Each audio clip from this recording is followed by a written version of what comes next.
As Estrelas do Cego, de Dom João da Câmara, voz Iba Mendes. Noite de Natal, terminara a missa, repicavam sinos e o povo descia alegre os degraus em ruína da larga escadaria. A noite era cheia de estrelas, luzes do altar imenso sob o imenso dossel de veludo azul. O céu muito frio parecia rir-se, a piscar os olhinhos alegres. Ainda nos ecos da alta abóbada em berço ressoavam os últimos cheios do órgão do convento. Pela porta aberta, de par em par, onde a multidão se acotovelava à saída, vinha de dentro da igreja um perfume religioso de flores, de fumo de incenso, de cera queimada. O altar reluzia ao fundo, e as luzes inquietas enchiam de zigue-zagues rútilos as lantejoulas e os fios de seda nos mantos bordados da Santa Família e na coxa de damasco do berço pequenino em que o menino Jesus dormia. Tocavam sinos e os repiques, como foguetes, subiam pelo ar denso da noite fria, entre a algazarra do povo, massa escura caminhando pela noite escura. A larga frontaria da igreja, comida pelo tempo, abafada num velho tapete de musgo, sobressaía num céu em mancha muito negra, donde jorravam feixes luminosos, ondas de harmonias, luz e cânticos de triunfo. Um pequeno desceu a escada levando um cego pela mão. Iam fechar-se as portas, saíam os últimos devotos.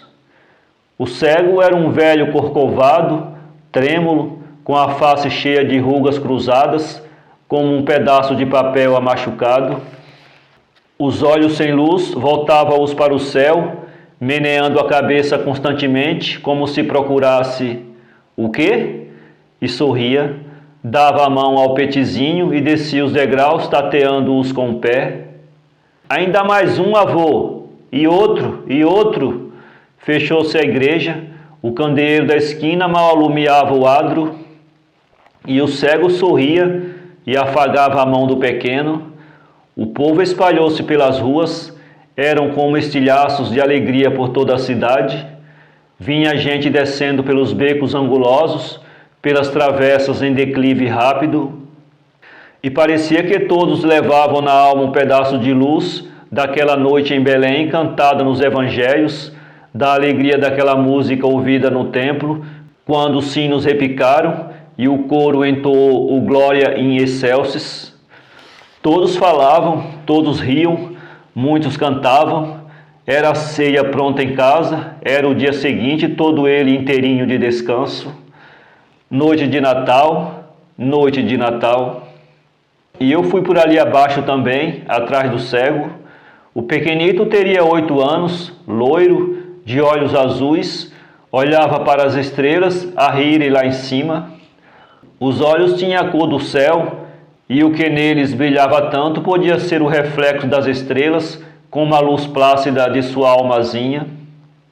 Caminhavam os dois por ali abaixo e conversavam.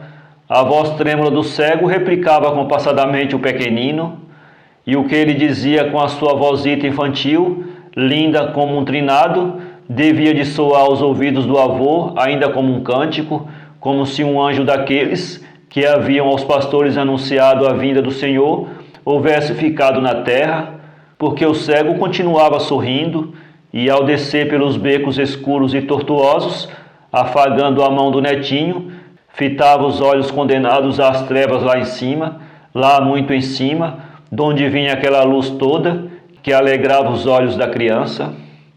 Conversavam os dois contentes. Eu ouvia bocadinhos do que diziam, palavras soltas, por onde mais ou menos reconstituía a conversação.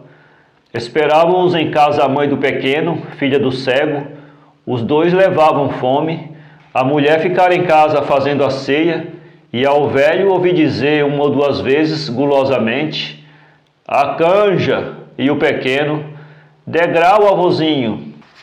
E o cego, muito atento, vagarosamente tateava o degrau com o pé, afagando a mão do neto, cantarolando. Pelos becos, pelas travessas, sob os arcos dos pátios irregulares, cheios de sombra, disseminara-se a gente. Íamos agora sós, nós três, naquele caminho. Ouviu-se ainda passos ao longe, ecos de vozes, uma outra guitarra em lojas fechadas, onde brilhavam as frinchas das portas. De quando em quando, um bater de palmas ao guarda noturno, passos correndo, um tinir de chaves. Um galo cantou numa trapeira. É tarde, disse o velho, e eu ia andando atrás deles, sem saber porquê, atraído talvez pela doçura do quadro, pelo encanto do grupo, pela meiguice das vozes, por ver tanta alegria onde tanta miséria se cuidava, tanta paz nas almas onde tanta dor devia de supor-se. Passei-lhes adiante, esperei junto de um candeeiro, queria ver-lhes ainda uma vez os rostos. O cego continuava a olhar para o céu, meneando a cabeça. O pequenito ao lado, agora que na rua tinham acabado os tropeços, olhava para onde olhava o cego. A cabeleira loura, toda em anéis, não lhe cabia dentro do chapéu e caía-lhe revolta pela testa, ao longo das faces, pelas costas. Era lindo, lindo, e o cego que o não via continuava a sorrir. Deixei-os passar adiante. A rua alargava-se entre casarias irregulares, caminhavam mais à vontade agora, mas tinham se calado, culpa talvez da minha indiscrição. Faziam eco no silêncio da noite os nossos passos sobre a calçada, na rua deserta. Pararam, o velho bateu 5 argoladas à porta de uma casa esguia, com grades de madeira nas janelas cheias de vasos. Passado poucos segundos, ouviu-se a pancada violenta do trinco puxado com força, desde lá de cima. O cego e o pequeno desapareceram na escuridão da escada. A porta bateu com estrondo. Ouvi ainda o velho cantarolando enquanto subia. Pouco a pouco a voz sumiu-se. Encostei o ouvido à fechadura.